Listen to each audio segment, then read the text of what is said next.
Vamos a comenzar con el tema un poquito más manejable en principio de la confiabilidad. ¿Ok? Y que tiene que ver con los procedimientos de observación y tiene que ver con la idea de replicabilidad. Vamos a ver, primero, la idea de la confiabilidad en la investigación cualitativa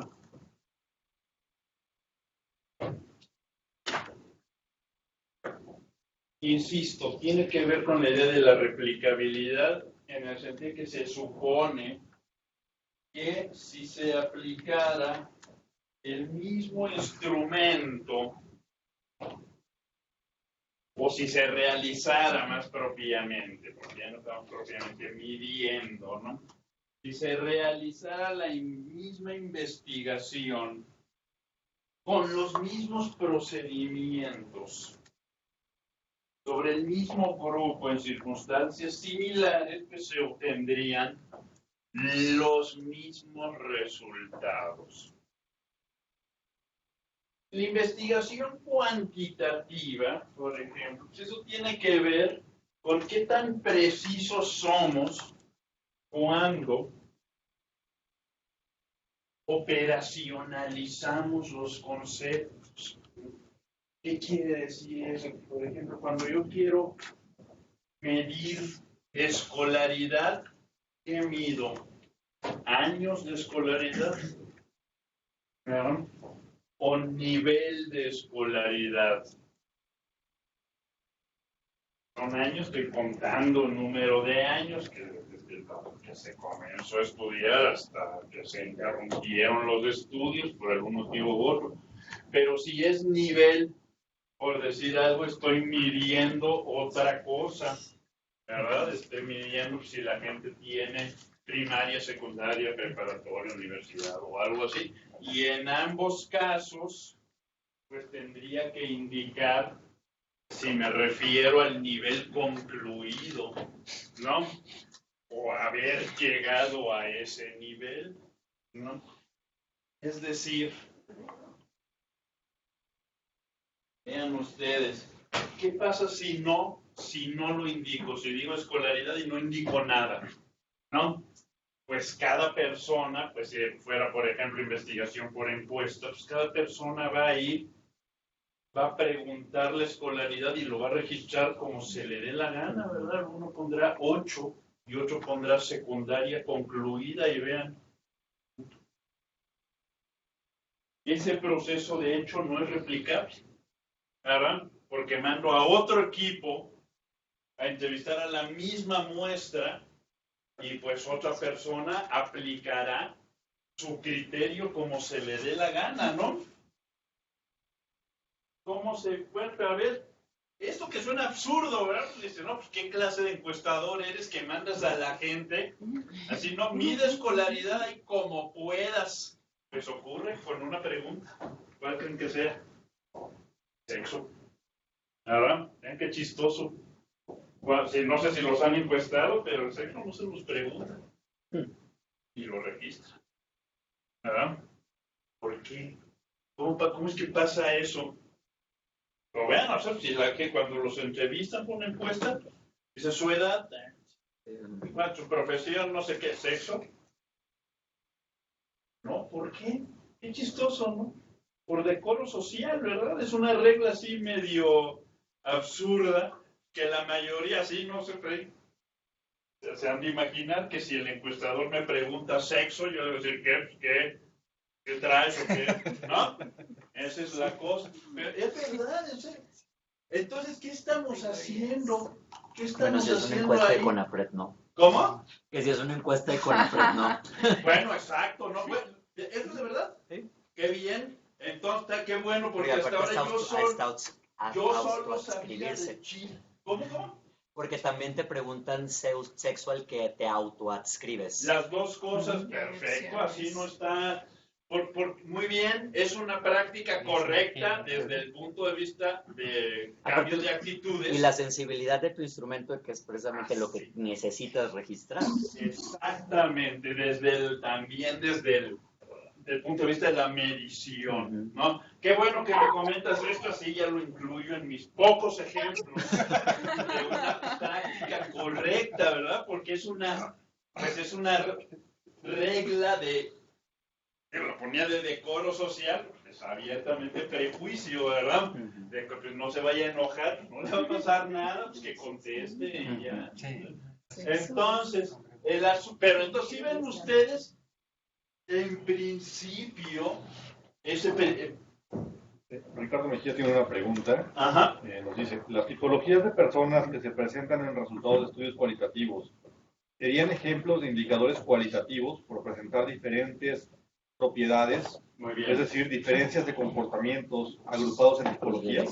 Divino. A ver, sí, la tipología es tal cual como digo, es un ejemplo de indicador cualitativo y lo pondría que es análogo al índice, ¿verdad? Cuando son variables cuantitativas, ¿qué es un índice? Pues una agregación de distintos indicadores, ¿verdad? Como por ejemplo el índice de desarrollo humano, que agrega indicadores de educación, esperanza de vida e ingreso. Entonces, cuando reúnes distintos indicadores cuantitativos en una sola medición, a esa le dices índice. Bueno, la tipología es equivalente porque cómo se forma de la agregación de dos o más variables cualitativas. Entonces, y a su vez es una variable cualitativa. ¿Verdad? Esa es la idea aquí. Muy bien, buena precisión, buena afirmaciones, ¿no?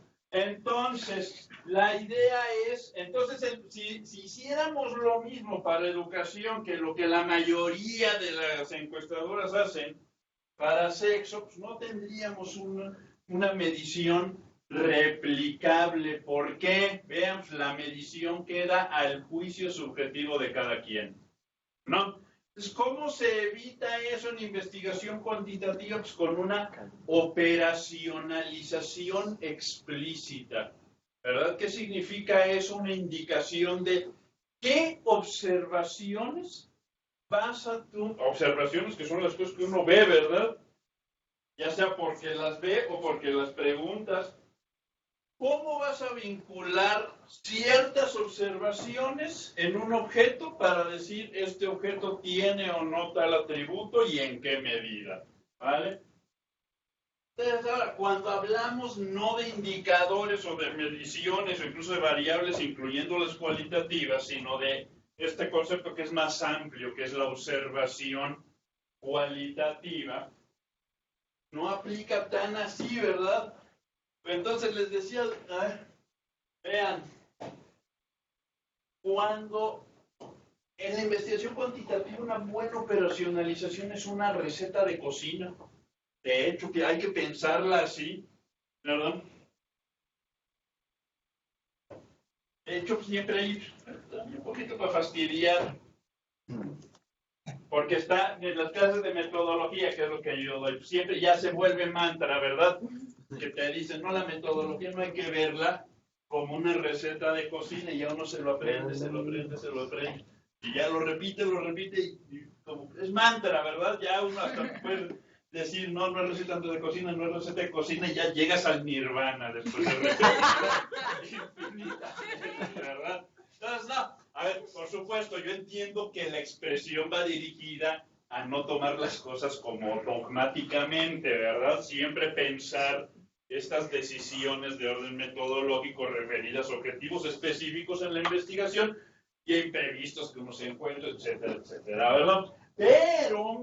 Pero no debería llevarnos a equívocos. Por ejemplo, cuando digo esto de la receta de cocina, ¿cómo funciona una receta de cocina? Mi abuela, que en paz descanse, cocinaba delicioso, así riquísimo, riquísimo. Además iba a visitarla para engordar más aún y cada vez más. Entonces, bueno, falleció y no dejó recetario, ¿verdad? Nunca quiso. Nunca le decía, ¿cómo se hace esto? Ah, bueno, así le echas así, sal, un poco así perejil y así. ¿Qué significa esto? Como indicación, ¿verdad? ¿Por qué no dejó recetario? Para que nadie pudiera hacer los mismos platillos y que les quedaran igual, ¿verdad? Porque el recetario, muy bien, abuela, así te fuiste y eres única. Bueno, ¿no? El recetario, vean, son las instrucciones precisas que a mí me permiten replicar el platillo, ¿verdad? Diciéndome exactamente qué hacer. Entonces, cualquier persona, un buen recetario deja instrucciones muy precisas, o sea, lo opuesto de esta instrucción, que en serio, ¿qué onda? ¿No? Que van a permitir que otra persona haga el mismo procedimiento y llegue al mismo resultado. No, mi pregunta es entonces, ¿en qué sentido una metodología no es una receta de cocina? Totalmente de acuerdo, es todo un recetario. Todo, exactamente. Entonces, de hecho, un libro de metodología, por ejemplo, es un libro de recetas, sí, ¿verdad? Y así hay que verlo y está muy bien, ¿no? Ese es el asunto, porque la replicación o la replicabilidad, de hecho, es uno de los criterios básicos de la intersubjetividad. ¿Verdad? Si dos personas hacemos el mismo procedimiento y llegamos a los mismos resultados, pues la subjetividad de cada uno no intervino en la forma en que se produjo la investigación. Entonces, por supuesto, no hay algo así como una operacionalización en las observaciones cualitativas, ¿vale? Y de hecho, algunas más, algunas menos, pero por ejemplo, pues una historia de vida que yo hiciera, pues es muy difícil de replicar que yo hiciera. Es una entrevista guiada para que la gente me cuente la narrativa de su vida, ¿verdad? Eso es muy difícil de replicar, ¿verdad? A lo mejor porque la persona ya no está disponible, ¿no? Entonces, si la persona ya no está disponible porque se murió o porque sencillamente ya no está o porque ya no quiere, yo ya no lo puedo replicar. Pero incluso si lo pudiera replicar, vean qué pasa con las historias de vida. No utilizo casualmente la expresión la narrativa de mi vida. La mayoría de nosotros, pues, como que no le gusta la idea de que la vida es lo que es, ¿verdad? Una serie de respuestas inconexas a eventos estocásticos que se nos presentan y que no tienen ningún significado, ¿verdad? El significado se lo damos nosotros y entonces lo interpretamos, vemos nuestra vida como una novela, ¿verdad? Una novela que tiene un inicio, tiene un desarrollo, tiene un clímax, ¿verdad? Uno cuando cuenta su vida empieza a decir cosas como, y en ese momento me di cuenta, ahí cambió mi vida para siempre. No es cierto. Así lo vemos ahora, ¿verdad? Así lo vemos ahora, porque es importante tener en cuenta esto. Yo entrevisto a una persona hoy y la entrevisto en 10 años y su narrativa cambió, ¿verdad? Su narrativa cambió totalmente, ¿no? Entonces vean, ¿y eso qué va a pasar? ¿Yo qué produce? Yo no puedo replicar esa historia de vida, pero ¿qué puedo hacer? ¿Qué puedo hacer para cumplir con este criterio? ¿Verdad? Lo que necesito es el objetivo del criterio de la confiabilidad es que yo exponga mis procedimientos al escrutinio público a fin de que otros puedan juzgar hasta qué punto mis observaciones y mis resultados están influidos o no por mis propios sesgos, ¿verdad? O por mi propia subjetividad. Esa es la idea, ¿vale? Entonces, él tiene ese valor en sí mismo, ¿verdad? El escrutinio público, que como que se oye muy así, ¿verdad? Muchas veces ni ocurre, ¿verdad? Muchas veces nadie le interesa o nadie lo quiere ver o no es algo. Pero ¿para qué sirve esto? Para que yo anticipe, ¿verdad? Que tal vez alguien quiera echarle un ojo a lo que hice, ¿no? Y por lo tanto yo voy a hacer un esfuerzo especial para evitar ese tipo de objeciones, ¿verdad? De decir, oye, ahí pues tú nomás estás, como siempre en tu vida, estás invisibilizando a las minorías, por decir algo, ¿verdad? Porque estaban ahí y tú no las viste, ¿verdad? Entonces, ese es un tipo de cosas que uno podría evitar si juega al juego de la confiabilidad. Entonces, ¿cuáles son los medios? No hay mucho, aquí en esto sí les he de decir, la investigación cuantitativa en esto, de someter al escrutinio público, lo que el trabajo de uno va años luz, o sea, está muy lejos de lo que está empezando a hacer la investigación cualitativa, en parte porque es relativamente fácil, ¿verdad? ¿Qué quiere decir hacer público en investigación cualitativa? Las bases de datos, ¿verdad? Las bases de datos y el script de los procedimientos que seguiste para obtener tus mediciones al construir indicadores, índices, tipologías, ¿verdad?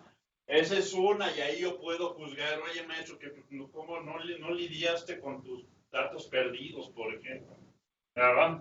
Es algo que yo puedo ver, pero también puedo ver todo, de hecho, por ejemplo, está tan avanzado que mi clase de métodos cuantitativos se trata de replicar ejercicios de otras personas, ¿verdad?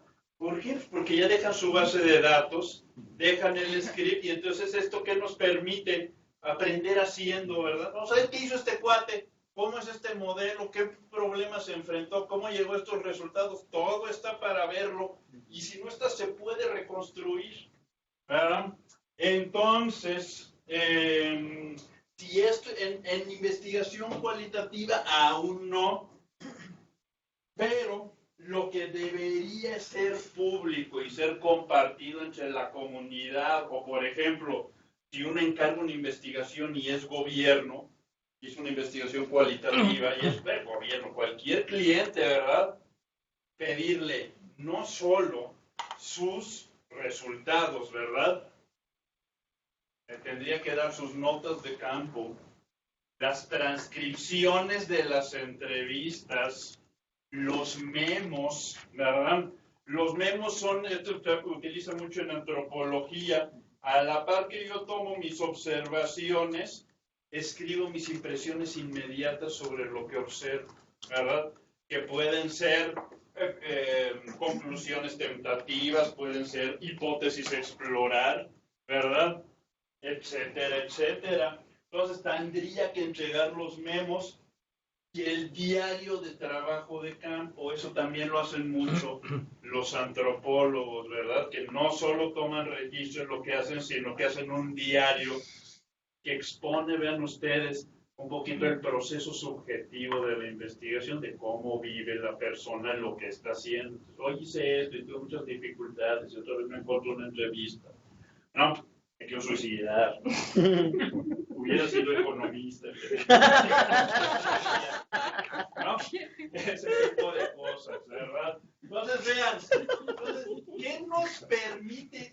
Nada de esto está propiamente en el reporte, ¿verdad? De la investigación cualitativa. Nada de esto está propiamente. La entrevista completa, pues nunca va a estar, ¿verdad? Pero si yo tengo acceso a todo esto, vean que queda abierto el procedimiento seguido para obtener observaciones y para llegar a conclusiones, ¿vale?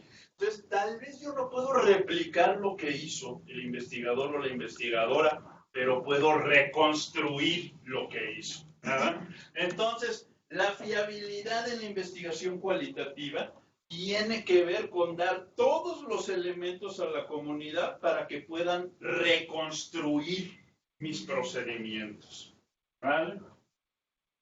Entonces, por supuesto, este es un ejercicio de lo que en el ámbito público se llama transparencia, ¿verdad? Respecto que también es un valor de la investigación, ¿no? Es más, ¿para qué sirve la transparencia en el ámbito público, ¿no? Yo digo que sirve para esto. O sea, a los políticos es difícil arrestarlos, ¿no? Pero puedes arruinar su reputación, ¿verdad? Entonces, ¿la transparencia para qué sirve? Y bueno, y cuando arruinas su reputación, lo que arruinas, pues, ¿qué les importa? Porque son realmente no les vale. Lo que arruinas es su carrera política, ¿verdad? Entonces, ¿para qué sirve la transparencia? Para que los políticos se eviten hacer aquellas cosas que si la gente se enterara, pues va a acabar con sus aspiraciones, ¿verdad? Obliga a personas detestables a comportarse como si fueran personas honorables, ¿verdad? Ya, y yo con eso me doy por conforme, ¿verdad? Yo no puedo educarlos. Bueno, la investigación, en la investigación, la fiabilidad tiene que ver con esta idea de transparencia. Porque si yo sé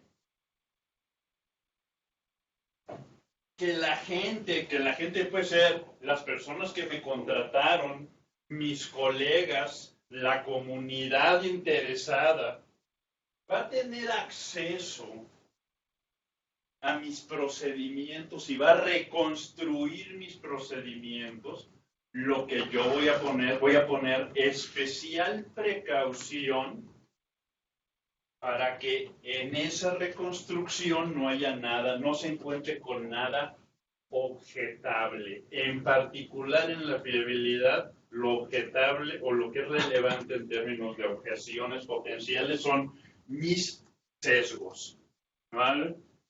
Que mis sesgos pueden ser de cualquier tipo, pueden ser prejuicios, ¿vale? Puede ser ideología,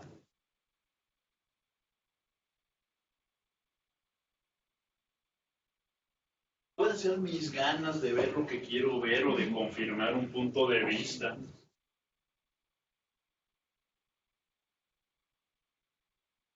Ok. Entonces, bueno, ¿y cuál es el problema con los sesgos? Sobre todo cuando son de naturaleza muy ideológica, ¿vale? ¿Qué va a pasar? Pues yo normalmente no me voy a dar cuenta de que estoy haciendo algo mal, si no presto atención.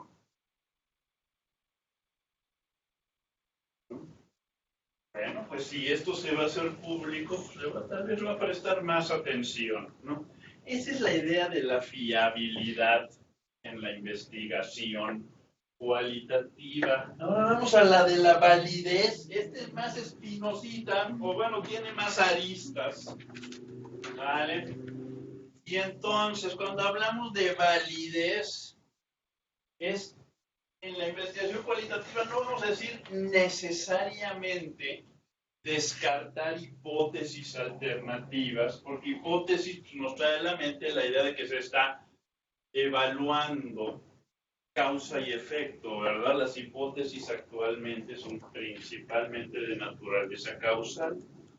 Sí, pues en la investigación cualitativa no necesariamente es el caso.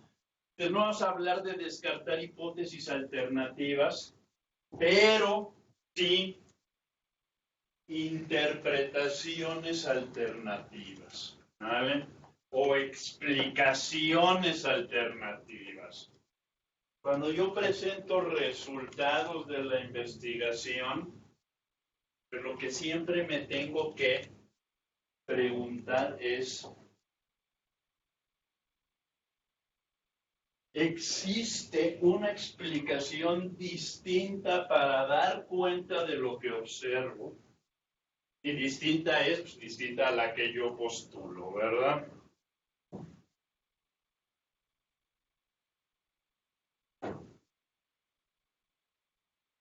ejemplo cuantitativo que me encanta, la regresión de explicaciones que no necesariamente son causales, pero explicaciones alternativas.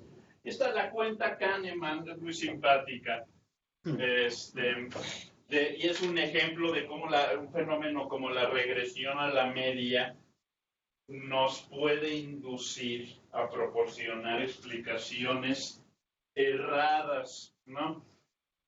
Cuenta Kahneman que hizo alguna consultoría para el ejército israelí, ¿vale?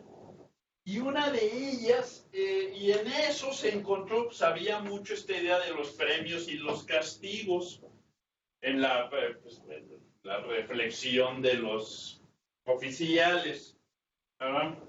¿En qué sentido? Bueno, un general le explicó a Kahneman por qué él apoyaba no tanto premiar el buen desempeño de los soldados como castigar el mal desempeño. Decía esto, a ver, hacen un ejercicio. Entonces, lo que he observado es esto. A los que lo hacen bien, los que lo hacen muy, muy bien, les doy una felicitación, ¿verdad? Les digo, muy bien hecho, no sé qué, el premio al soldado más asesino. Muy bien. Entonces les doy su premio. ¿Y qué ocurre? Al día siguiente hacen el ejercicio y ya no lo hacen tan bien, ¿verdad? Eso ocurre siempre. En cambio, si en vez de hacer eso, regaño, castigo, les pongo una infracción, ¿verdad? A los que lo hacen especialmente mal, lo que voy a observar es que al día, cuando se haga otra vez el ejercicio, lo van a hacer mejor, ¿verdad? Conclusión del general de observar esta regularidad, el castigo funciona mejor que el premio, ¿verdad? Una explicación razonable. Si en verdad se observa que a los que premia en la siguiente lo hacen peor, a los que castiguen en la siguiente lo hacen mejor, pues es una buena explicación, ¿verdad? Los castigos funcionan mejor que los premios para incentivar el desempeño. ¿Ok? Dice Kahneman, pues no, existe una explicación alternativa y que es un fenómeno netamente estadístico, se llama regresión a la media, ¿vale? ¿Por qué alguien lo hace particularmente bien? Pues ese día, no sé, desayunó chocomil, o durmió bien, o tuvo una buena noticia y trae un buen ánimo, ¿verdad? Algo así. Entonces, esas circunstancias específicas del momento lo llevan a desempeñarse excepcionalmente bien, pero la próxima vez que va a ocurrir, pues esas circunstancias no están, ¿verdad? Entonces, ¿qué va a pasar con esa persona? Va a regresar al nivel mediocre del desempeño, ¿verdad? Cuando desaparecen esas circunstancias especiales. Lo mismo para los que lo hacen particularmente mal, tal vez cortaron con la novia o el novio, porque pues, el ejército israelí tiene, bueno, tanto de todas las preferencias sexuales como hombres y mujeres, ¿verdad? Entonces a lo mejor rompió con la pareja, se sienten tristes y les fue muy mal, ¿verdad? O a lo mejor tuvieron una mala noche, se fueron de juerga, ¿verdad?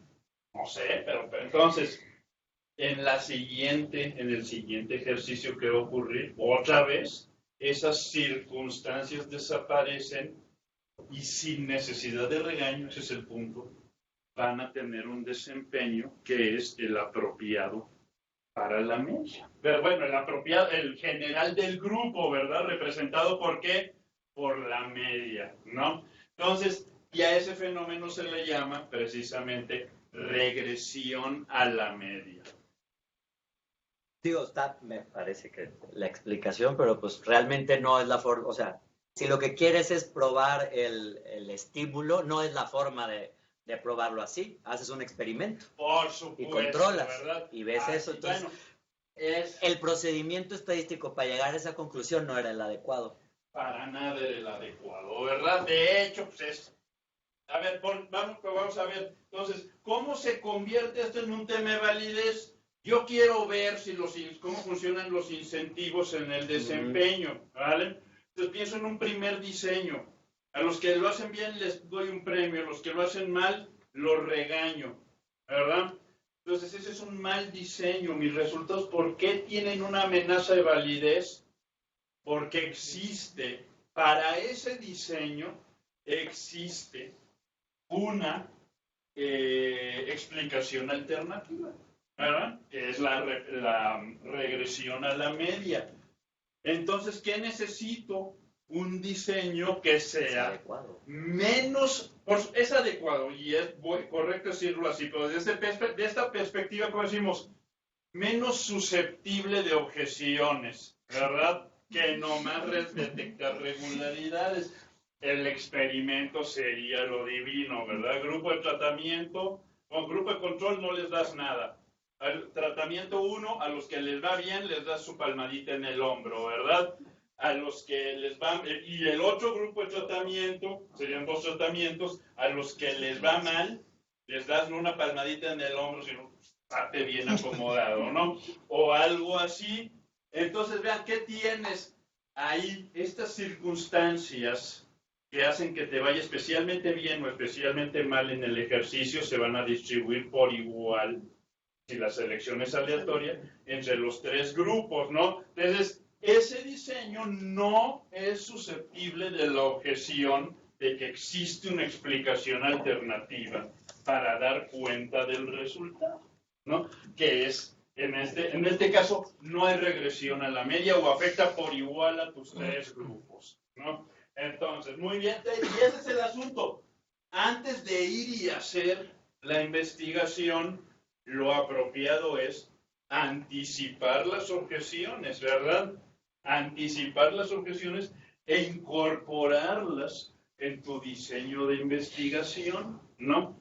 Esa es la idea para todo lo que yo esté pensando hacer. Es decir, vean qué interesante, ¿eh? Las objeciones me las harían ya que presente los resultados, ¿verdad? Pero para evitar esas objeciones, por eso decir que es creíble no se trata de echar cualquier rollo, ¿no?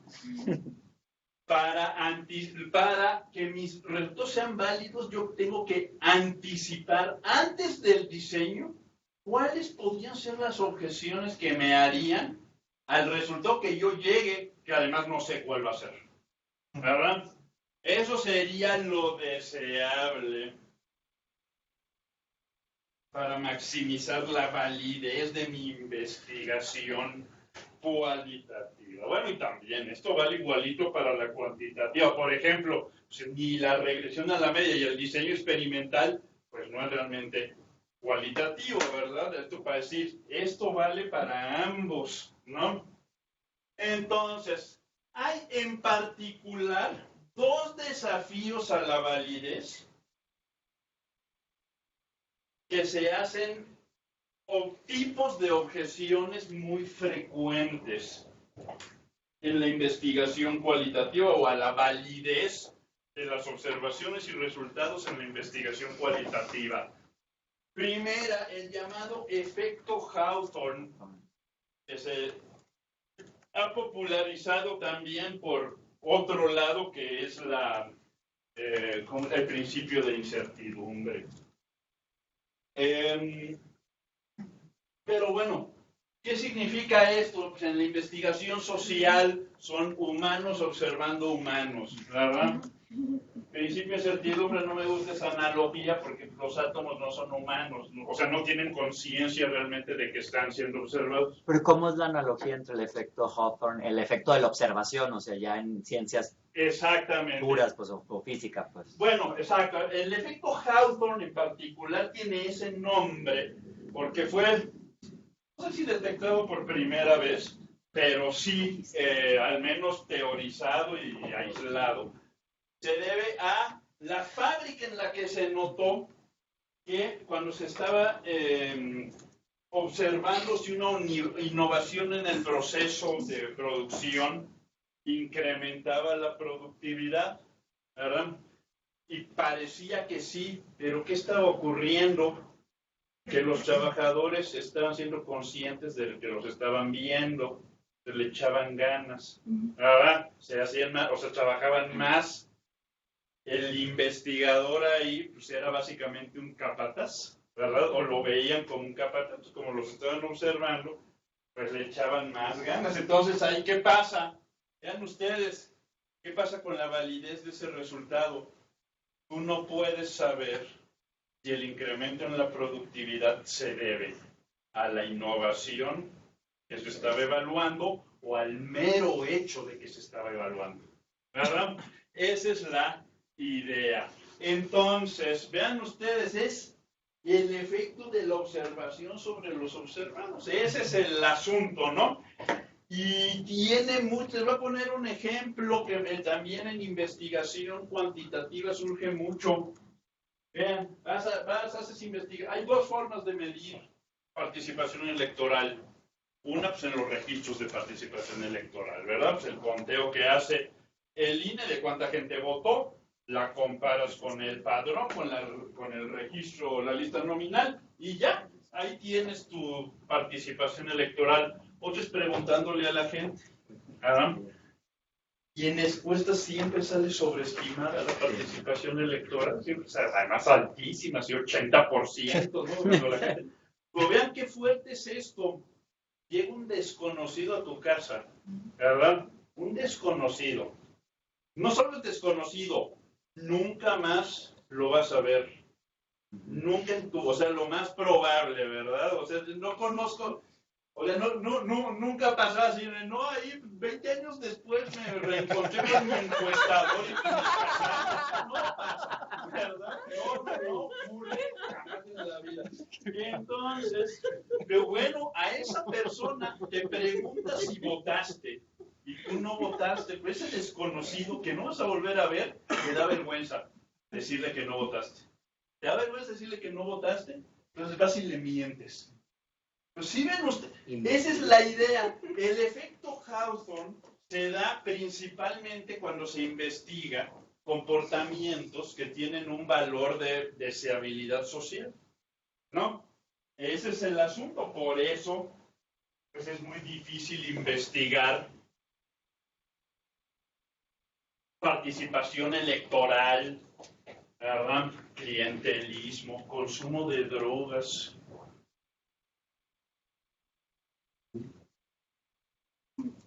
Esa es una de las cosas que pueden dañar la validez de nuestros resultados. Que lo que estamos reportando no es lo que la gente o hace o piensa, es lo que la gente hace o te dice porque la estás observando. Esa es otra cosa, totalmente, bueno, no sé si totalmente distinto, pero es otro bicho, ¿verdad? Entonces... También aplicaría para los subreportes de ingreso, por ejemplo. También, sí. Parece que sí, ¿no? Parece que sí. Como una cosa moral ahí de que... Sí, exacto, sí, exacto, la vergüenza de la opulencia, ¿no? Sí. Es algo así más o menos, ¿no? O luego las paranoias, ¿no? Muy infundadas, ¿verdad? Ahora está por otro lado el llamado sesgo de confirmación, ¿verdad? Es un sesgo que no tiene que ver tanto con la ideología como con el deseo de seleccionar solo aquellas observaciones que confirman mis creencias previas. El cherry picking. Cherry picking, exactamente. Esa es precisamente la idea.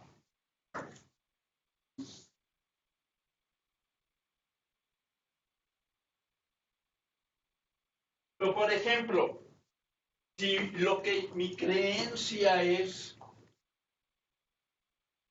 que todos los cuervos son negros, ¿verdad? El sesgo de confirmación, ¿cómo opera? Solo voy a buscar cuervos donde hay cuervos negros, ¿verdad? Es decir, cuervo negro, yeah.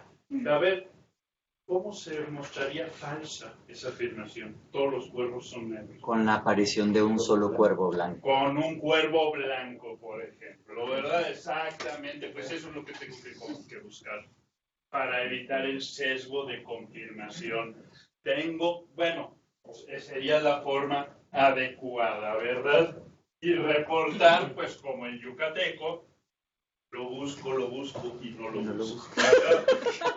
No, dijo, hice un esfuerzo honesto por buscar evidencia contraria, que ahí le estoy diciendo cómo maximizar la validez, ¿verdad? Pero bueno, son estas cosas. Entonces vean ustedes, aquí hay que controlar al investigador, aquí hay que buscar minimizar el efecto del investigador sobre el investigado, ¿no? Esa es la cosa, y las dos al mismo tiempo, porque la investigación social cualitativa es una interacción. Y esto es lo distinto. En términos generales, entonces, para evitar este tipo, digamos, de sesgos o de vicios, digamos, de la investigación, entonces, ¿cuál sería una de las opciones? ¿Alguna opción, por ejemplo, sería emprender investigación grupal en vez de investigación individual? ¿Podría ser, por ejemplo? Bueno, me acabas de dar una idea, no está aquí. Vamos a ver ahorita un checklist, ¿verdad?, de validez. Y para las próximas veces que dé esta clase voy a añadir los grupos de investigación, claro, ¿no? Múltiples observaciones. En particular, esa no sirve contra el cherry picking, ¿verdad? Entonces, pero a ver, la idea es esta. En investigación cualitativa tiene una dificultad especial que la investigación cuantitativa tiene poco, aunque esté esto de la investigación por encuesta, ¿verdad?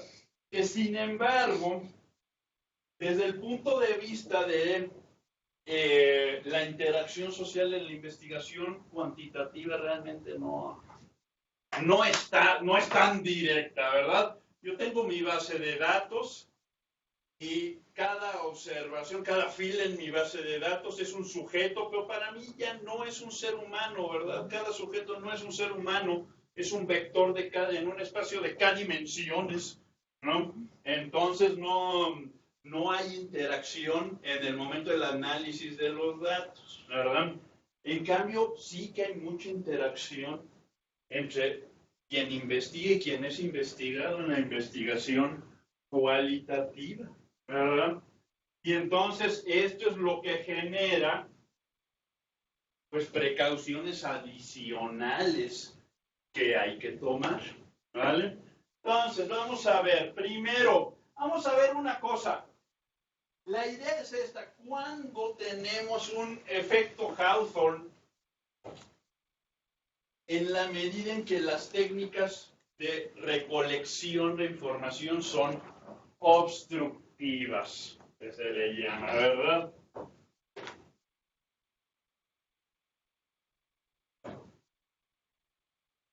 Entonces, para recoger información o observaciones cualitativas, lo podemos hacer de distintas formas. Hay técnicas no obstructivas. ¿Y qué significa que no son obstructivas? Quien es investigado ni se da cuenta de que estás ahí, ¿verdad? Entonces, la investigación documental, la investigación de archivo, pues realmente pues básicamente no hay interacción, ¿verdad? Suprime ese elemento, no se da ese asunto. Muchas veces no se puede hacer. Está la etnografía, ¿verdad? La etnografía, pues, es una persona que está observando y tomando notas de una localidad, de un grupo social específico, ¿no? Y la etnografía combina, pues, entrevistas con observación, con estar ahí escribiendo, etcétera, etcétera. El etnógrafo toma notas. Eso es como... Pero ahí como esas técnicas son no obstructivas, me parece que no es al revés. No, pero si vamos viendo, pasamos de la técnica de estas de investigación de archivo, vamos descendiendo, pues de hecho la obstrucción va aumentando, ¿verdad? Porque un etnógrafo puede, pues, ahí estar tomando notas y no necesariamente interactúa. Pues en la entrevista, por ejemplo, ya hay una interacción absoluta, ¿verdad? O sea, la entrevista es interacción total, entonces es totalmente obstructiva, ¿verdad? Porque es una persona con quien lo entrevista. Entonces es imposible no reparar en la persona que te observa, ¿no? Luego, nada más aquí, la entrevista puede servir para dos cosas. Aquí las dos son buenas, nomás hay que tener claro qué busca uno para no equivocarse. La entrevista puede servir, vamos a ver aquí, para que pues, una persona me comunique el sentido de su experiencia, ¿verdad? No es, a diferencia del comportamiento, el sentido, el significado, cómo se vive la vida, eso no es observable. El comportamiento sí. Yo puedo ver si una persona vota o no, ¿vale? ¿Qué significa el voto para esa persona? Pues le tengo que preguntar. ¿Verdad? No, o sea, no hay de otra, ¿no? Entonces la entrevista es el medio, pero en otras ocasiones yo utilizo las entrevistas para tener conocimiento de hechos y eventos que no presencié yo, ¿verdad? Entonces, en esos casos, el entrevistador, su sentido realmente no es de interés para esa investigación, ¿verdad? El entrevistado me sirve como el testigo en un proceso judicial, ¿verdad? Es una persona que vio cosas que yo no vi porque no estuvo presente, ¿no? Las dos son legítimas, solo hay que tener claro qué se está buscando, ¿no? Siempre. Ahora, avanzamos en obstrucción en sentido de intensidad de la interacción en el grupo de enfoque, ¿verdad? Porque en el grupo de enfoque no es una persona con el entrevistador, el grupo de enfoque se concibe como una conversación grupal, ¿no? Entonces hay una interacción múltiple, ¿vale? Finalmente, estas tres, ya realmente el investigador participa activamente en el proceso. Las técnicas de liberación pues funcionan básicamente como una terapia de grupo, se utilizan mucho para procesos post-conflicto, ¿verdad? Las personas afectadas, los desplazados, quienes sufrieron violaciones de derechos humanos, se reúnen, platican su experiencia, pero la idea aquí no es tanto investigación como que la gente de alguna forma pase por un proceso terapéutico, ¿verdad? Al platicar, convivir con gente con experiencias comunes, etcétera, etcétera. No, las mujeres víctimas de abuso doméstico, etcétera, etcétera. Pues esa es la idea de las técnicas de liberación. El trabajo sobre la memoria es muy similar. Y el grado de mayor obstrucción es esto que se llama acción participante, que ya de hecho es que el investigador interviene en procesos de cambio social, ¿verdad? Los guía, orienta a los grupos, pero ya ahí realmente, lo pongo nada más un poco para decir, en la investigación cualitativa, el nivel de obstrucción puede, para cada técnica, el nivel de obstrucción varía, ¿verdad? Entonces aquí lo que tenemos, de hecho, cuando pasamos de aquí hacia acá en este orden, pues va avanzando el nivel de obstrucción. Aquí es máximo. Pero bueno, realmente estas tres técnicas ya estamos en una situación en que realmente no es lo que propiamente se conoce como investigación, ¿verdad? Tan es así que aquí la obstrucción no es un problema, ¿no? Aquí, ¿cuál es el problema de obstrucción en los grupos de enfoque? No tanto el investigador, pero sí que una persona empiece a inducir a los demás a compartir su punto de vista, por decir algo, porque es muy convincente, porque es medio bully, etcétera, etcétera, ¿verdad? Entonces, vean qué ocurre. Mi grupo de enfoque, ¿qué deseo de él? Que me dé algo grupal, ¿verdad? Entonces, ¿qué pasa cuando la obstrucción es máxima? Obtengo un individuo, que es el dominante en el grupo de enfoque, ¿no? En la entrevista, de hecho, lo que ocurre... Bueno, vamos con cada uno de estos. ¿Cómo reducimos? Adelante. Ricardo Mejía tiene una pregunta. La acción participante es muy interviniente y en ese sentido puede tener problemas de validez. Sin embargo, la acción participante puede ser útil para resolver problemas sociales. ¿Cómo entender esta aparente paradoja? Bueno, no, es más bien, yo creo que la acción participante ya se propone fines tan ajenos a la investigación que se proponen. Por ejemplo, O lo voy a poner así, la etnografía que busca describir, ¿verdad? Un etnógrafo que busca una descripción de la comunidad estudiada que me comunique a mí la cultura como se vive en esa comunidad. Cada detalle de la vida de esa comunidad me la tiene que transmitir una etnografía, ¿verdad? Entonces, ahí la obstrucción es un problema, ¿no? Entonces, la acción participante, que es distinto, y lo tiene muy claro quien lo pregunta, la investigación participante, porque el etnógrafo participa, ¿verdad? Entonces, la acción participante ya, para la acción participante, la validez no es un problema. Ya directamente,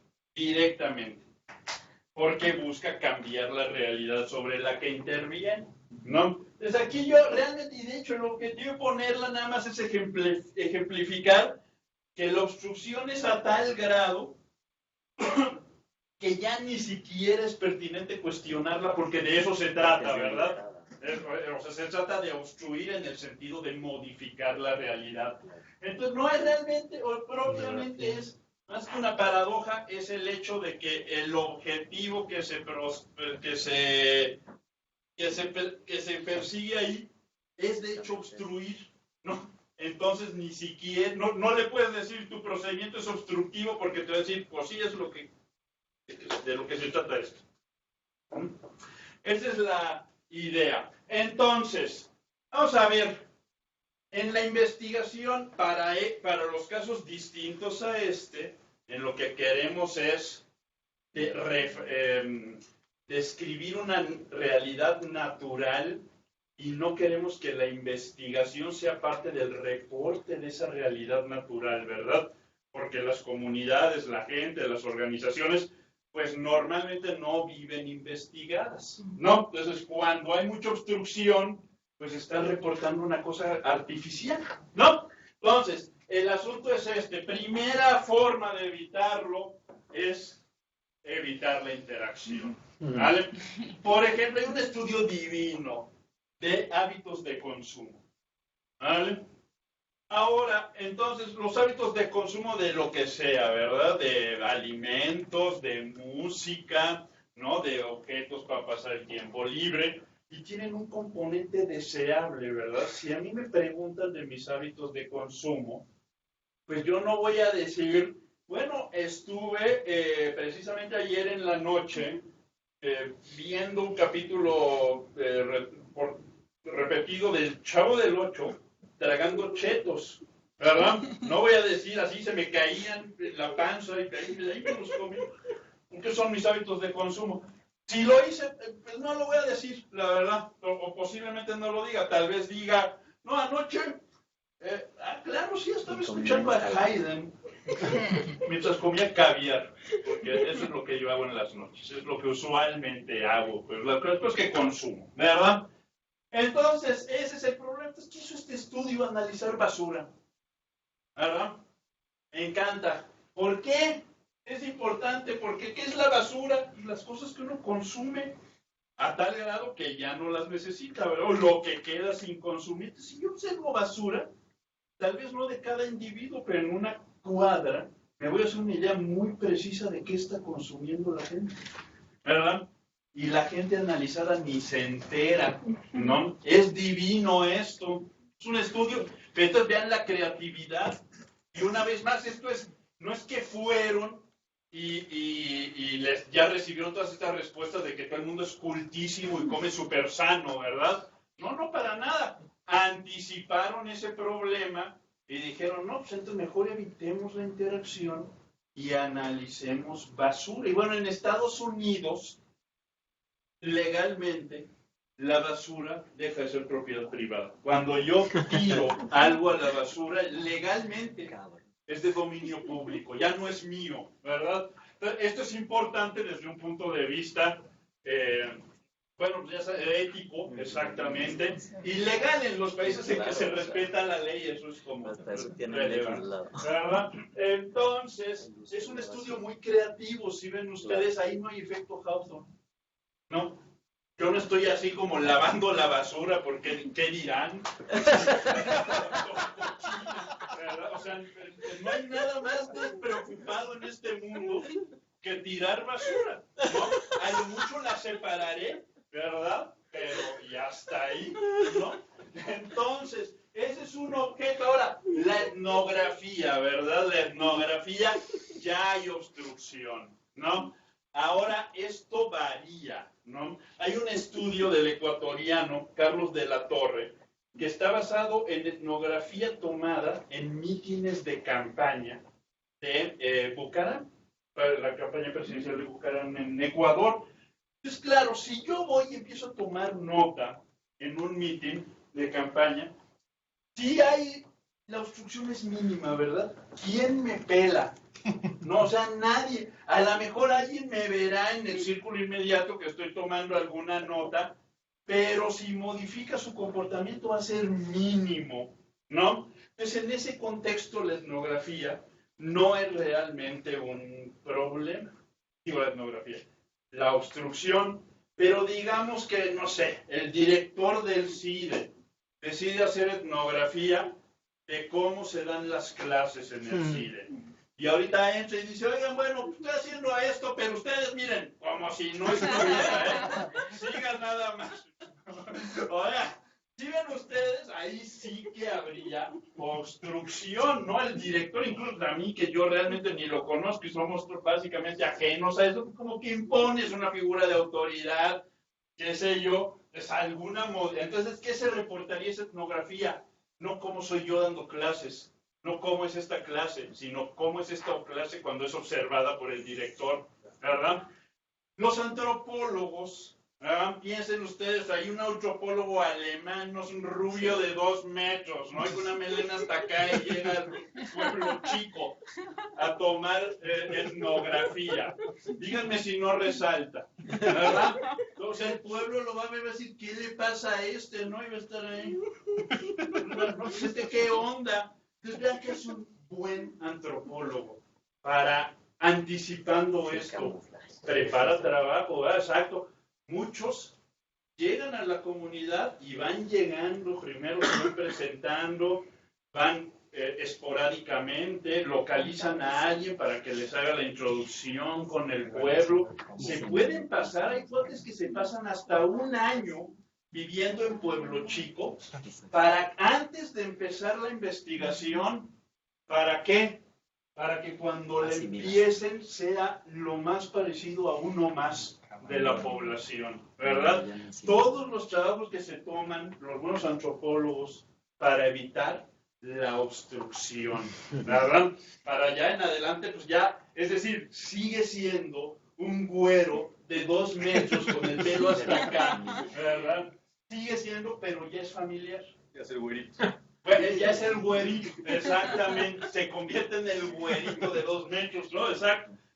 Y entonces ya es parte, o está tan familiarizado que ya la gente no modifica su comportamiento. Esa es la idea, ¿verdad? Entonces, mucho trabajo. Normalmente uno no se puede dar ese lujo de preparar 1 año, ¿no? Porque que te diga, a ver qué te dicen, ¿no? De tu trabajo, no seas vago, ¿no? Pero bueno, por lo menos una introducción paulatina es deseable.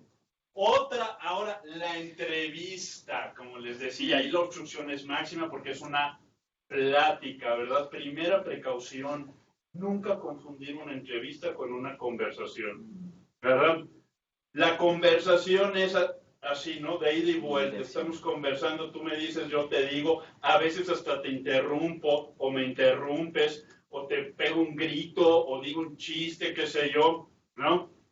Eso no es la entrevista. En primer lugar, porque le interesa al investigador lo que diga el entrevistado y al revés no. ¿Verdad?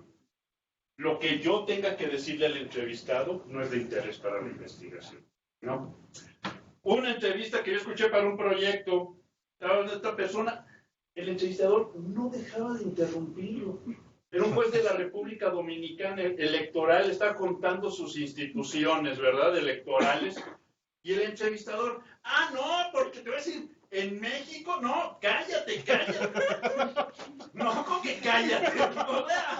No, ¿verdad? O había una vez que me entrevistaron a mí, y el cuate me quería convencer, ¿verdad? Entonces yo le decía, no, es que... No, oye, pero a ver, es que tienes que tomar en cuenta esto, lo otro, hasta que le dije, oye, eso, ¿sabes qué? ¿Por qué no mejor escribes lo que piensas? ¿Verdad? Porque es lo que te interesa a ti. Yo realmente, pues no, o sea, si me entrevistas es porque quieres conocer mi opinión. Pues se enojó y se fue. Cumplida, pues sí, ¿no? Digo, más allá del incidente, ¿no? Son errores ambos cuando uno confunde la entrevista con una conversación y cuando cree que el entrevistado es una persona a la que puedes convencer o a la que le interesa tu punto de vista, etcétera, etcétera. Ahora, ¿cuál es el problema? Que uno tiene, centrarse en eso, ¿verdad? Entonces aquí, siempre que interrumpes, obstruyes, ¿no? Siempre que das tu punto de vista, obstruyes. Porque, a ver, yo estoy con un desconocido. Y no soy muy de polémicas, ¿verdad? Cuando el desconocido empieza a darme su punto de vista, pues si yo quiero llevar la fiesta en paz, hay mucha gente que es así, ¿verdad? ¿Cómo es la forma de llevar la fiesta en paz? Le das por su lado. Ah, no, pues así ha de ser. Sí, sí. Entonces, vean ustedes, ¿qué quiere decir eso? Uno tiene que ser muy precavido de qué comunica con su lenguaje corporal, ¿verdad? Hay que darse la maña para tener un lenguaje corporal que invite a que la gente se exprese, pero tienes que evitar las cosas que uno hace, como, oye, qué interesante. ¿Por qué? Si uno dice cosas así, el otro, ¿qué va a hacer? Va a querer decirte más cosas interesantes, ¿verdad? Pero hay otras, si estoy tomando notas, ¿verdad? ¿Qué tal si de repente suelto la pluma y empiezo a escuchar? ¿Qué interpretan ustedes si les hacen eso? Que ya no te interesa. Pues sí, ¿no? Que lo que estoy diciendo vale gorro, ¿no? Entonces, ¿qué estoy haciendo? Inhibiendo la comunicación, ¿no? Yo, por ejemplo, soy muy gestual, hago muchas muecas, no puedo evitarlo, levanto las cejas, hago así, ni me doy cuenta, ¿eh? Soy pésimo para entrevistas, porque no tengo control sobre mi lenguaje corporal. Cosas como así. Ese tipo de cosas pueden desincentivar, inhibir la comunicación de la persona, ¿no? Esa es una. Pero fíjense ustedes, Bourdieu decía, cuando entrevistas grupos subordinados y tú eres un investigador, una persona con autoridad, alguien con doctorado, una persona con un puesto público, ¿verdad? Tú ni te das cuenta de que hay una enorme distancia social, ¿verdad? Entre el barrendero o el comerciante ambulante que entrevistas y tú, tal vez tú ni te das cuenta, pero otro sí se va a dar cuenta. Y le va a imponer. Y una de dos, no va a querer hablar o te va a querer complacer, ¿verdad? Eso pasa, por ejemplo, si es una investigación académica, pues normalmente, no sé, pues es una persona. ¿Qué percibe la otra persona? No, pues es que conoce mucho, ¿verdad? Entonces, o le va a dar vergüenza o va a querer tu aprobación, ¿verdad? Y ese es un gran problema, ¿no? Y que hay que cuidarlo. Bourdieu dice, es que en estos casos uno tiene que tratar de emular los signos externos de la clase social del entrevistado. Por ejemplo, la ropa. No, pero el rapport es como el establecer el rapport. Bueno, el rapport, ¿verdad? Esa es la idea, ¿no? De inmediato, o lo que así comúnmente decimos química, que hay una comunicación fluida, ¿no? Que sienta la persona que te puede platicar cosas. ¿Cuál es el asunto? Como que no hay mucha técnica para eso, ¿verdad? O sea, hay gente que lo tiene, no es que no existe. Hay gente que lo puede hacer muy fácilmente. Hay otros, pues, que no, ¿verdad? Que imponen una barrera y que no hay manera. Pero entonces, esa es una de las cosas que hay que tratar de evitar. Vamos a ver. Ay, madre. Me voy a seguir. Ya hablé un poquito de lo que hay que evitar en el grupo de enfoque, ¿verdad? La virtud del grupo de enfoque es que se desarrolle, ¿no? Que que se desarrolle una versión del grupo al comentar sobre ciertas situaciones u hechos, ¿no? Cuando una persona domina, lo que tienes es que el grupo se vuelve representativo, empieza a replicar lo que te diría esa persona, ¿no? Entonces, ¿para qué hiciste el grupo de enfoque? No son caros. ¿No? Bueno, se supone que hay gente entrenada para evitar eso, ¿no? Se supone. Entonces, en todo caso, el moderador de lo que se encarga es que el grupo de enfoque te dé una versión de grupo y no te dé el grupo lo de un individuo, ¿verdad? Esa es la idea aquí para evitar la obstrucción. Ahora, desde una perspectiva más amplia, este checklist de la validez. ¿Qué tendría yo que anticipar en mi investigación para evitar objeciones potenciales a la validez de mis resultados? Los dos primeros son casi un criterio cuantitativo. O sea, me imagino que esto es como ya, como cosas... Bueno, mi pregunta es, aparte de estos dos sesgos que vimos, ¿tú identificas o la literatura identifica algunos otros que, digo, a lo mejor estos son como los más riesgosos o los que proponen más riesgo, Exacto. pero hay otros identificados también que son relativamente comunes en la investigación que hay que evitar? Aquí, más bien, le voy a decir yo, coloquialmente, teléfono descompuesto, pero técnicamente se le conoce como doble hermenéutica. A ver, ¿qué pasa? Vean, cuando yo le pregunto a una persona sobre cómo significa sus vivencias, ¿qué me está dando? La interpretación de lo que vive, ¿verdad? Y cuando yo hago un reporte de investigación, ¿qué estoy dando? La interpretación de la interpretación, ¿verdad? Doble hermenéutica, ¿no? Entonces, ¿cuál es el sesgo aquí? Pues en la medida en que hay una distancia entre la interpretación y la interpretación de la interpretación, lo deseable es que al interpretar lo que se reporta, yo no tendría que tergiversar, ¿verdad? Pero vean ustedes, todo lo que vimos de efecto Hawthorne es que la persona se comporta distinto. Este otro de la doble hermenéutica, ¿cuál es el gran riesgo aquí?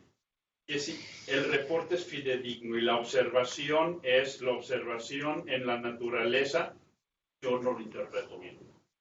¿Verdad? Mi interpretación de lo que observo es tergiversada o tergiversa lo que está reportándose, ¿verdad? Ese es otro problema, ¿no? Ese es un tercer sesgo y no tiene que ver con mis sesgos, ¿verdad?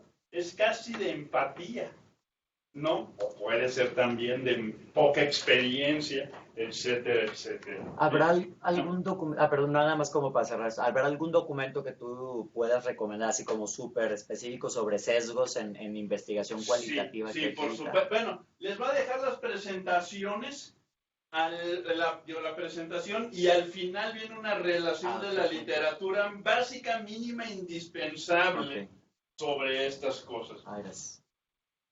Pregunta Ricardo Mejía.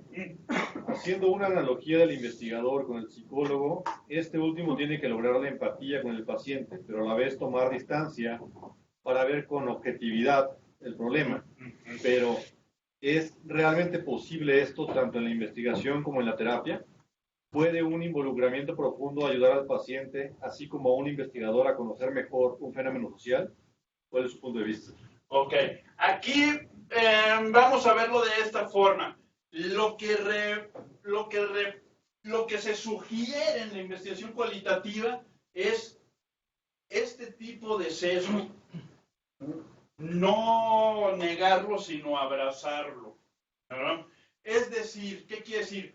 Si yo soy una persona que empatiza mucho con los problemas de los pescadores y voy a analizar una comunidad de pescadores, yo ya sé que mi punto de vista es favorable hacia el grupo que voy a observar, ¿no? Entonces, eso como, a ver, ¿es eso qué quiere decir? Que si yo ya lo sé, lo voy a anticipar, lo voy a exponer y voy a tratar de diseñar formas de corregir ese sesgo. No evitarlo, corregirlo, ¿verdad? ¿Cómo voy a hacer para no verlos como víctimas? Por decir algo, ¿no? Que sería lo que normalmente decimos curarse en salud. Bueno, no, porque, bueno, ok. Sí, pero en buena onda, ¿no? O sea, la idea es, yo ya sé que voy a sentir simpatía, yo ya sé que mi opinión va a ser favorable hacia ellos, ¿verdad? ¿Qué voy a hacer para corregir ese sesgo? Esa es la idea. No se puede evitar, pero si no se puede evitar, quiere decir que lo podemos anticipar y lo podemos corregir. ¿Vale? Entonces, a ver, de hecho, en parte con eso, ¿verdad? Primero, más observaciones e información más variada y detallada, que son los dos primeros puntos del checklist de la validez, me van a permitir, bueno, y más observación, que sí que más voy a estar más tiempo en la investigación, ¿verdad? Entonces, a medida que pasa el tiempo, a mí me da la oportunidad de corregir impresiones erróneas, ¿verdad?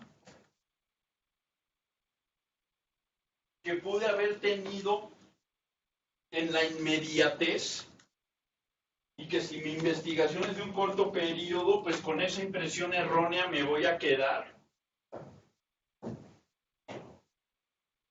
¿no? Y la investigación más rica y detallada me sirve para que,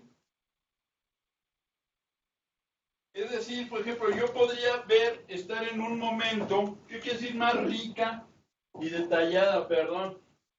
Quiere decir que voy a tener más información sobre los mismos hechos o situaciones. ¿Y esto qué permite? Una observación, por decir algo, me puede conducir a una conclusión equivocada. ¿No? Muchas y variadas observaciones, van a corregir ese error más probablemente. ¿Ok? Estos son, de hecho, criterios que hasta podrían estar en un manual de investigación cuantitativa. ¿Vale? Pues siempre más es mejor, de hecho, ¿no? Siempre. Otra, la llamada validación por informante. Esta es característica. ¿Qué quiere decir? Yo comparto mis notas y mis impresiones con el objeto de estudio, con los sujetos que estoy investigando, ¿verdad? Esta es una muy apropiada para la doble hermenéutica. Oye, tú me diste esta entrevista, mira, esto es lo que, como le estoy reportando, ¿cómo la ves? Y te puedes decir, no, pues yo realmente no voy a decir las cosas, ¿no? Es difícil, ¿verdad? Uno no tiene esa costumbre, ¿no? Pero puede decir, no, bueno, por ejemplo, pues aquí digo que si te toman una foto, crees que te roban el alma. No, me choca que los desconocidos le tomen fotos, como a ti, como cualquiera, ¿verdad? Ese tipo de cosas. Entonces, pero vean ustedes qué interesante, ¿no? Que es que el investigado le das tú el papel de corregir tus sesgos, ¿no? Dando la oportunidad de mejorar la validez, ¿no? Ese es el asunto. Ahora, pues hay que saber siempre con quién, ¿no? Sobre todo, hay veces, por ejemplo, los políticos siempre tienen un interés en la versión de los hechos que se transmiten, ¿no? Entonces, ¿eso qué quiere decir? Que aunque les diga no va a ser anónima, ¿verdad? Te van a decir, no, sí, López Portillo fue el mejor presidente de México. Ah, ¿verdad? Y el anonimato hasta les está dando la oportunidad, ¿verdad?, de no hacerse responsables de la información que están dando, difundiendo en realidad, ¿no? Entonces, pero bueno, salvo esos bemoles, pues esa es una parte de mejorar la validez o de incrementar la validez de la investigación.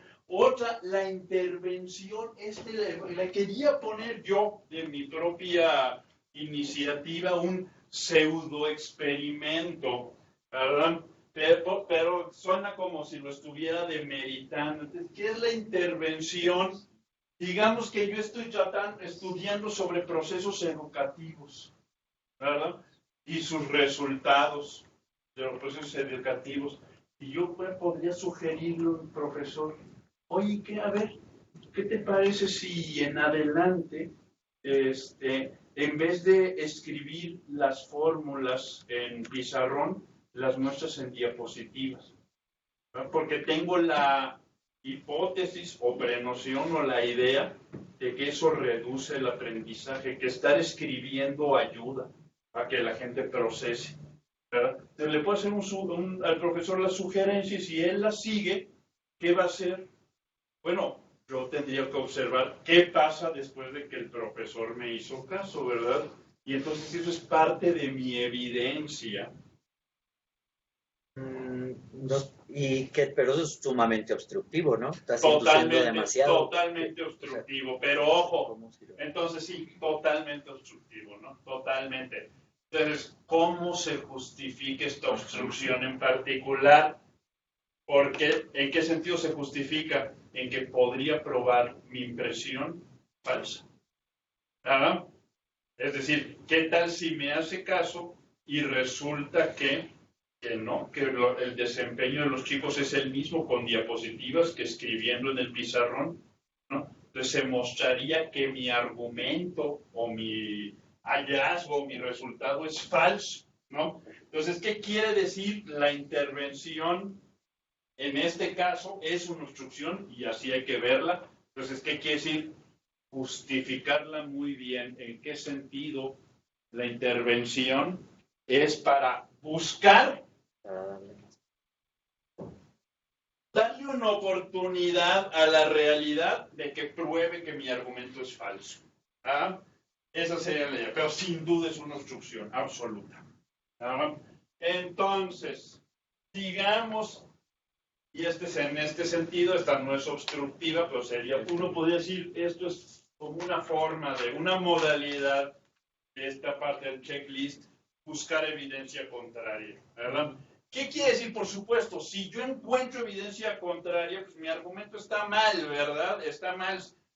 Es decir, yo busco al cuervo blanco, no deseo encontrarlo, pero yo lo que tengo el objetivo es mostrar, decir, proporcionar evidencia que busqué al cuervo blanco por todos lados y no apareció.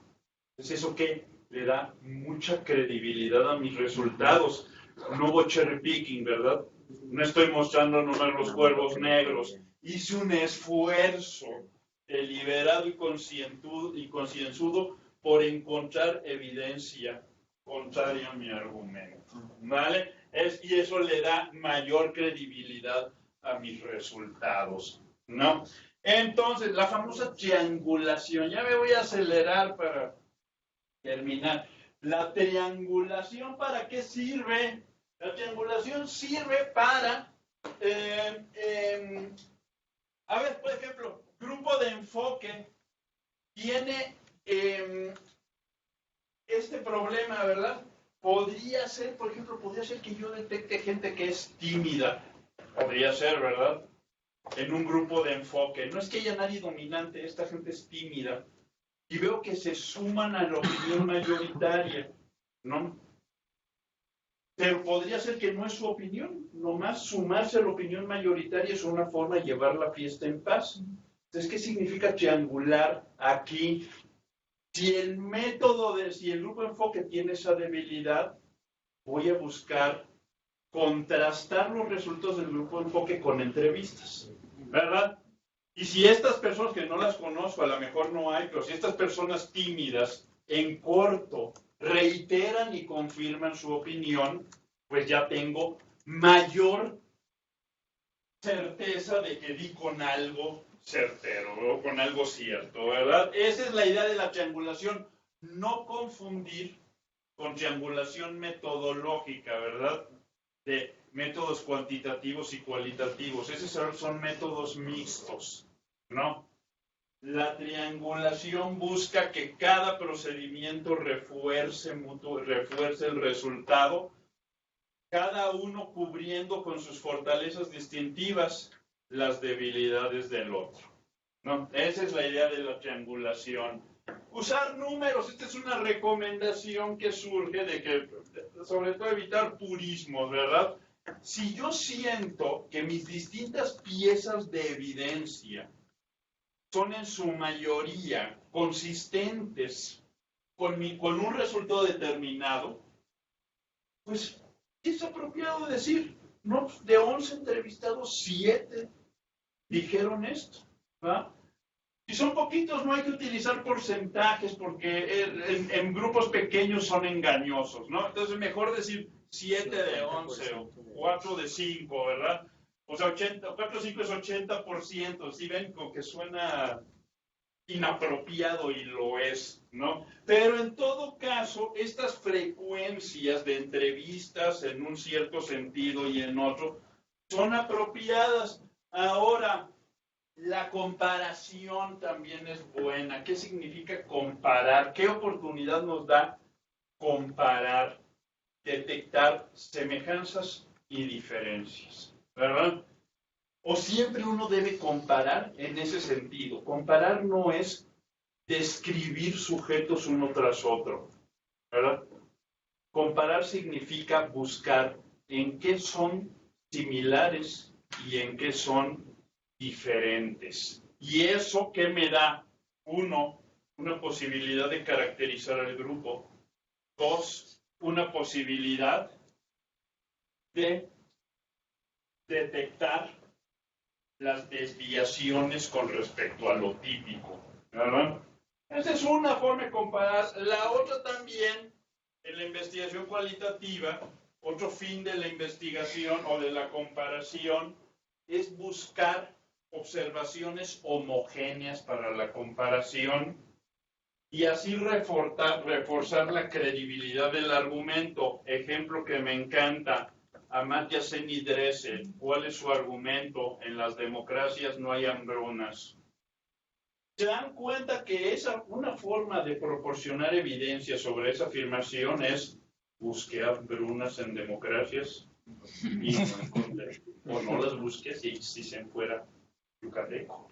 ¿Verdad? Busqué hambrunas y no las busqué. No di con ni una, pues no aprendemos mucho, ¿verdad? Con eso, y que es una verdad. De hecho, hambrunas, hambre sí hay, hambrunas no. Es de las pocas leyes de las ciencias sociales esta con la que dio Amartya Sen, ¿no? En las democracias no hay hambrunas. ¿Qué hacen Sen y Dressel? ¿Verdad? Vean ustedes, comparan a China y la India. Cuando ambos países iniciaron sus experimentos colectivistas en el campo. China, bajo Mao Zedong, la India, bajo el gobierno democrático de Nehru. Ambos hicieron un experimento de colectivización similar, pero ¿qué nos muestran Sen y Dressel? ¿Cuál es el proceso por el que en las democracias se corrige la hambruna a los primeros signos, mientras que bajo una dictadura como la maoísta no solo se corrige? Pues Mao, yo creo que dijo en chino, me canso, ¿verdad? Cerrando, yo ya me voy.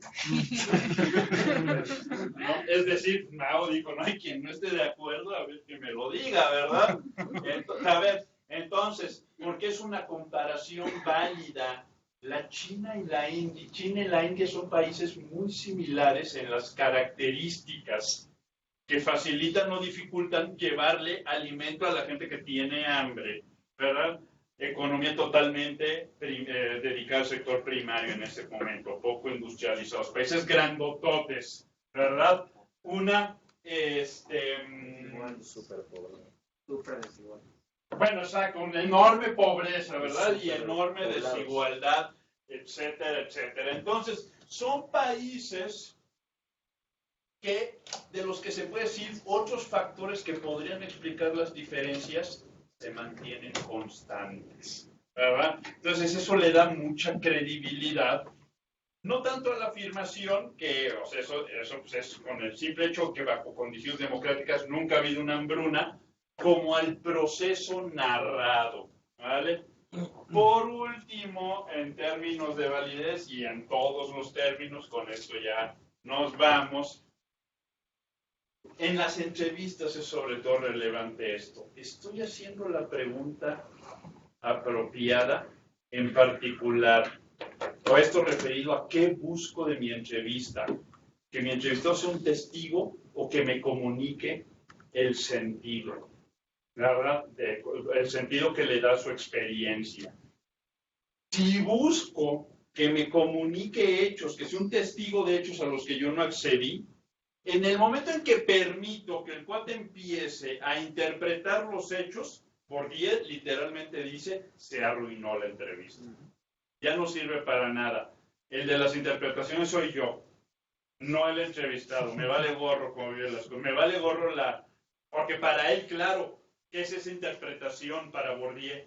Pura sociología espontánea, ¿verdad? No le interesa. Dices, bueno, el sociólogo soy yo, ¿verdad? Y tiene un buen punto, ¿no? Tiene un buen punto, pero en cambio, si lo que se busca es que el entrevistado me comunique su vivencia de los hechos, pues los hechos en sí no son de importancia secundaria. Lo relevante es cómo los interpreta. Entonces ahí sí que me dé toda la sociología espontánea que entonces aquí el dicho, o sea, aquí la cosa es que no esté interpretando la pregunta. O sea, evidentemente va a interpretar su experiencia, que es lo que buscas, pero que no esté interpretando la pregunta, o sea, que sea lo suficientemente clara para evitar interpretaciones o conjeturas sobre la pregunta planteada. Así es. Es decir, la pregunta correcta es la pregunta formulada claramente. Pero y aquí en ese momento, o sea, es como, esto se hace a priori, a posteriori de hacerla, o sea, como dices tú, híjole, aquí ya interpretó, la cagué, ya no sirvió. Exacto. O pues porque antes puedes decir tú, no, es que la pregunta la piloteas igual probablemente, pero... Tienes que buscar que no llegues a ese momento. Exacto, a que, hijo, ya esta entrevista ya no sirve para nada porque está pura llena de su sociología espontánea, ¿verdad? Entonces ahora, el asunto tiene que ver con cómo se formulan las preguntas y cómo se conduce la entrevista, ¿verdad? Porque vean, ¿cómo haces con el entrevistado cuando empieza a interpretar los hechos?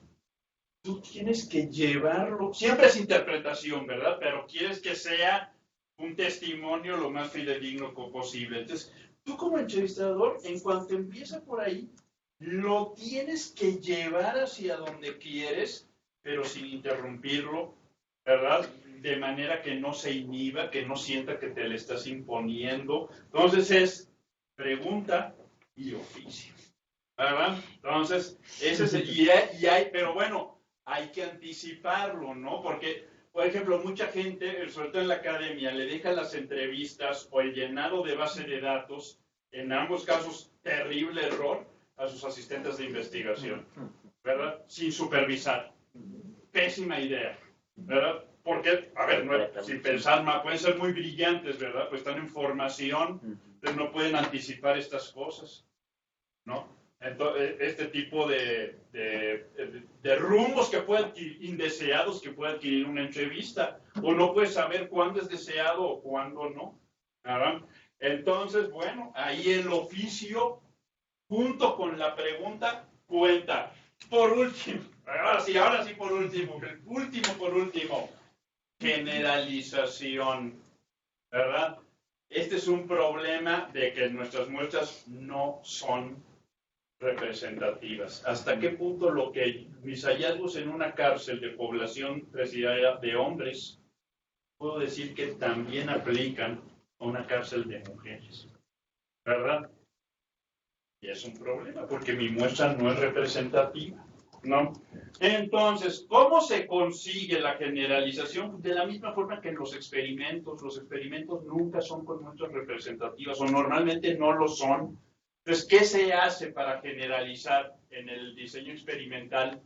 Replicar el experimento en distintos contextos, con modificaciones mínimas, o de manera idéntica con poblaciones diferentes, ¿verdad? Y entonces los resultados de los distintos experimentos se componen, exactamente, ¿verdad? Se hace un pool en el que obtienes un solo resultado y eso se le llama metaanálisis, ¿no? Buena, es lo mismo con estudios cualitativos. Si quieres generalizar, hay que replicar, ¿verdad? Esa es la idea. Bueno, muchísimas gracias. Perdón, sí, adelante. ¿Por qué, o sea, me surgió la duda de por qué llegas al punto de la generalización cuando en realidad un estudio cualitativo no es lo que busca per se, o sea, busca una explicación de un fenómeno, pero no necesariamente quiere que la explicación que estás dando sea replicable para todo lo demás. Así es cierto. Bueno, lo pondría en estos términos, porque sí, así puede ser, ¿no? Es decir, uno puede conformarse con una explicación que vamos a llamar totalmente casuística, ¿verdad? Entonces, yo lo pondría entre estos dos extremos. Digamos que pasa una persona, me empuja, aquí algunos de ustedes, ya me quiero ir, hazte para allá, y me caigo, y entra el director del CIDE, que va a hacer su estudio etnográfico. ¿Por qué está Rodrigo en el suelo? ¿Verdad? ¿Por qué está ahí tirado Rodrigo? Su etnografía. Hay dos explicaciones posibles y compatibles. Una, la casuística, ¿verdad? Que es que alguien iba saliendo, me dio un empujón y me caí. Es válida, ¿verdad? Es una explicación que refleja lo que ocurrió. Es perfecta. Pero ¿cuál es su validez? Pues para mí, en este momento, en este lugar, ¿verdad? Hay otra explicación, tercera ley de Newton, ¿verdad? No, de verdad, ¿verdad? Y esa explicación de tercera ley de Newton es válida para mí en este momento y en este lugar y básicamente para el universo, ¿verdad? La rotación de los planetas, el comportamiento de los cuerpos en la Tierra y en todos los cuerpos conocidos, ¿verdad? Entonces, a ver, por ejemplo, si yo deseo saber cómo funciona una política pública para un grupo determinado, por decir algo, campesinos de San Luis Potosí, yo me puedo conformar, y es legítimo, me puedo conformar con saber que la política funcionó de cierta forma con ese grupo en especial. Pero a lo mejor es relevante o de interés saber qué pasaría con esa política si la aplicas sobre campesinos indígenas en Chiapas. ¿Verdad? ¿Será que sí? ¿Será que no? Es decir, uno podría decir a priori que tus hallazgos a los campesinos de San Luis Potosí son a priori irrelevantes para lo que va a ocurrir, lo que ocurriría o lo que ocurrió en Chiapas.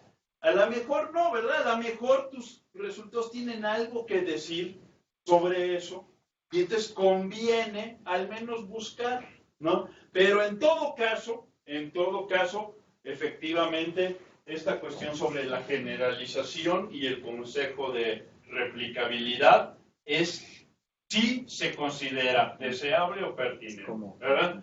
Por supuesto que uno se puede dar por satisfecho con los resultados totalmente casuísticos o explicaciones totalmente casuísticas con las que dio. Una cosita más también, yo sé que igual es ya muy tarde, pero aquí aplica también, no es común peer review, pero, o sea, antes de publicar y entonces como termino, ahí te va y ¿tú qué pedo, qué crees? Por supuesto. En México no tenemos esa cultura, ¿verdad? Lamentablemente porque la piel es muy delgada. Entonces, no digo, por ejemplo, en Flaxo tenemos la práctica en el Seminario de Estudios Políticos de presentar trabajo, no lo presentamos. ¿De qué se trata? Nos leen. Yo no presento nada, me siento y escucho críticas. Y cuesta, ¿verdad? Cuesta, pero a ver, ¿qué me dan esas? Por supuesto, esas críticas ya no las puedo incorporar al diseño, ¿verdad? Estoy llegando resultados, ¿no? Pero tal vez sí me pueden dar luz sobre objeciones innecesarias que yo me quisiera ahorrar, ¿verdad? Tal vez hice afirmaciones muy fuertes sin tener la evidencia suficiente o el sustento suficiente, entonces tengo que relajarlas, ¿verdad? Entonces, sin duda, esta no sería como pasarle a los entrevistados mis resultados, ¿verdad? Pero sí es como digamos, sí, yo lo incluiría como el último punto en el checklist, ¿verdad? Ya no de diseño, pero sí la última oportunidad de ver qué tan sólido es mi argumento antes de darlo en versión definitiva, sin duda. Entonces, ahora igual, cualquier cosa está disponible en mi correo electrónico, podemos, o sea, quedo a sus órdenes, pero bueno, por lo pronto, si no hubiera nada más, les agradezco muchísimo que haber estado aquí. Gracias a ti. Entonces, estaremos en contacto.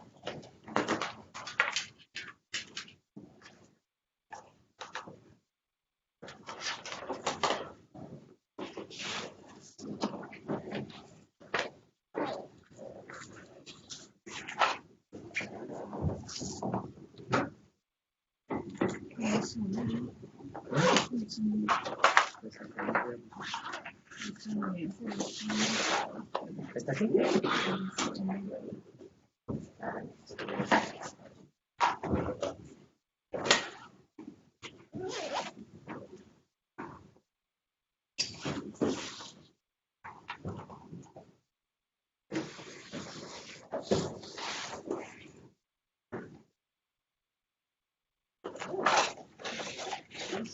¿Entonces se viene? No, yo creo que estamos complication.